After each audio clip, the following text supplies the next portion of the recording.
Sam Riggs Bazoyan, aka Barstool Riggs, I think that's how you say it, the member of Foreplay that everyone has wanted me to talk about. This is one of, if not the most request videos on my channel outside of all the good stuff that people have been wanting me to talk about. And it's one I'm very interested in. It has to do with the content specific side of golf, which is obviously something that personally I'm very interested in. So let's get into it. Right before we dive in, on the screen, Michael King, congratulations. You are the winner of this week's pack of premium balls. Hit me up on Instagram. I'll verify it's you and we will get you all hooked up for Christmas with your set of premium balls of your choosing. Thank you guys so much for all the support on the channel and subscriptions so far. This went super well with the balls, so we're just going to run it back for another week. Be sure guys, hit that subscribe button, and if you do before the end of this week, I will announce early next week another winner of premiums. Whatever you want, Pro V1s, 1Xs, Bridgestones, Callaways, whatever it is, you got it. Hit that subscribe button. Thank you so much. So the main topic of today's video, aside from just Riggs, is the amount of negativity that you see in a lot of his comment sections. Now those guys on Foreplay have talked about it many times before, that, you know, negativity in comments is just something that's birthed within the internet. Comment culture and things of that nature, people wanting to seek attention and get it on that online platform by commenting something visceral, negative, aggressive, whatever, in a comment section in hopes that other people will hit that like button and it makes them feel better about themselves.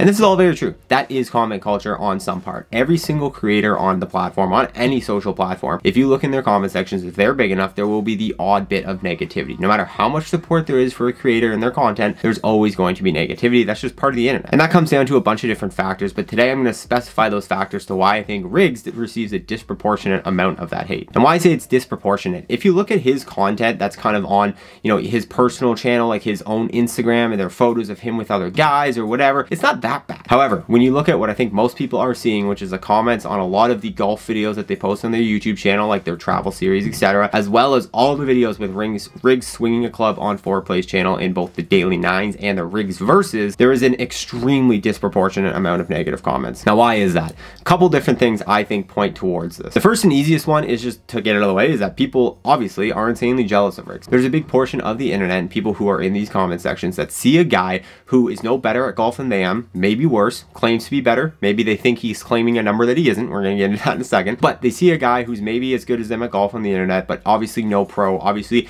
in any other world would not have the opportunity to play golf for a living, who then gets to play golf for a living, who has a cottage at Pinehurst, who gets to travel to all these amazing golf destinations, play all of these iconic courses for a living. And obviously there's an insane amount of jealousy from Cole, who's sitting at the Enterprise desk renting out a car, to Karen, who's screaming at him because it's pink instead of purple. Like, whatever it is, there are people on the internet that see this lifestyle and obviously are insanely jealous, and that 100% fuels a lot of the comments there. But that's definitely not it. There is definitely a few other things that we need to talk about here. The first of which is, I think a lot of people have the Handicapped Police system going against Riggs. And what I mean by that, Riggs in the most recent video in Myrtle claimed to be about a 4, I think the guy said, that he was playing off of that day. Obviously those last 2 videos on their Foreplay travel series, he couldn't get the ball off the tee, he was shooting extremely high scores. A lot of people were messaging me saying that he was reporting the scores in those videos way lower than they actually were, clearly by the amount of times he was ball and pocket off the tee. You get the gist of it. People don't believe he's a handicap. He is. And 2 sides to that. Number one, you know, playing on camera is a lot tougher. Obviously, it's even sometimes tougher than playing in a local tournament because there's just so many more eyeballs on you, especially when you're their size.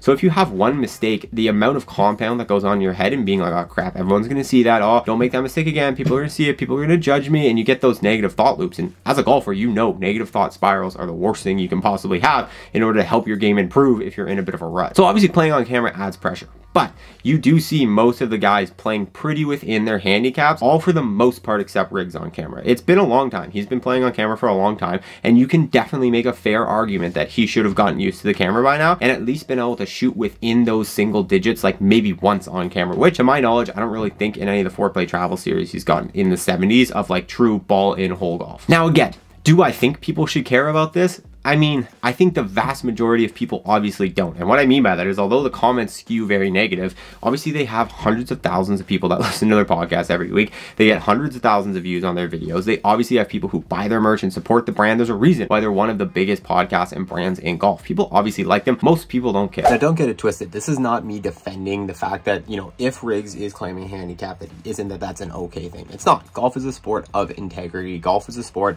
about, you know, making sure that you're honest and open, and you're holding yourself to a standard, and that's a whole part of the game that's, I think, very important to uphold. But All I'm saying is that it's very hard to know from the outset if this is true or not, to make a true accusation. Yes, we always see him shoot high scores on camera, but if he truly goes and does what he says on his Instagram, which he posts stories all the time of him in the 70s at like Pinehurst, whatever, if that is true, which again, I was trying to justify here by saying the pressures of on camera can make you shoot higher scores.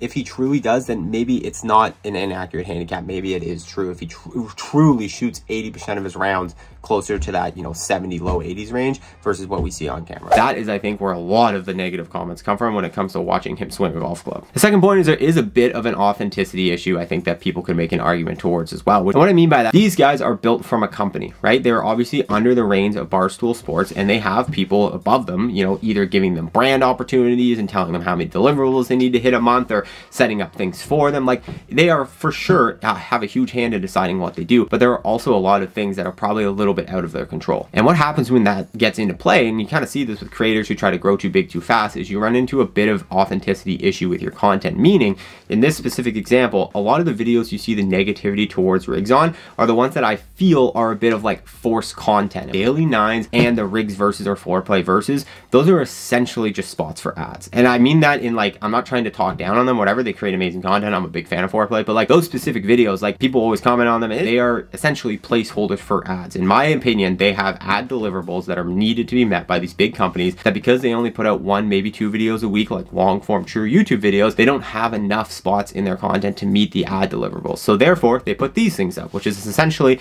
very low lift content, usually like shot on an iPhone, which nothing wrong with that, but it's low lift content that's really just kind of to get something out there so they can put an ad on it. And I think because Riggs is generally the one in behind that content, a lot of people's disdain and annoyance with that particular content rubs off on him. The fact that he's swinging a golf club or putting with, you know, a massive in to out stroke, people tend to attack based off that. So yeah, I definitely do see it. I definitely do see a disproportionate amount of negativity going towards him, especially in comment sections. But at the end of the day, the thing I think that's important for people to remember is that like there's a reason why they just keep going, right? There's a reason why they keep creating content, why they keep growing, why they keep having such a big podcast in the golf space and keep getting these opportunities and these brand partnerships. Is there's obviously a vast majority of people who are consuming the content that love it, that enjoy it, that don't have these hateful intentions towards them. Now again, I'm not saying that people who are hating on Riggs are wrong or are bad people or whatever. It's like there are justifications for some of their things like we talked about before, but at the end of the day, there are always going to be haters on the internet. Yes, he has a disproportionate amount compared to most creators, but I think the reasons I outlined hopefully give you a bit of an explanation of at least to why I think so. But overall, again, the vast majority of people consuming this content clearly do enjoy it. Otherwise, the channel just wouldn't be successful. They wouldn't have the opportunities they do. Barstool would not keep funding this podcast. They would have burst into flames a long time ago if the majority of people who consume this content genuinely felt the way that you see people in certain comment sections do. But that's my take on this. Let me know yours in the comments below.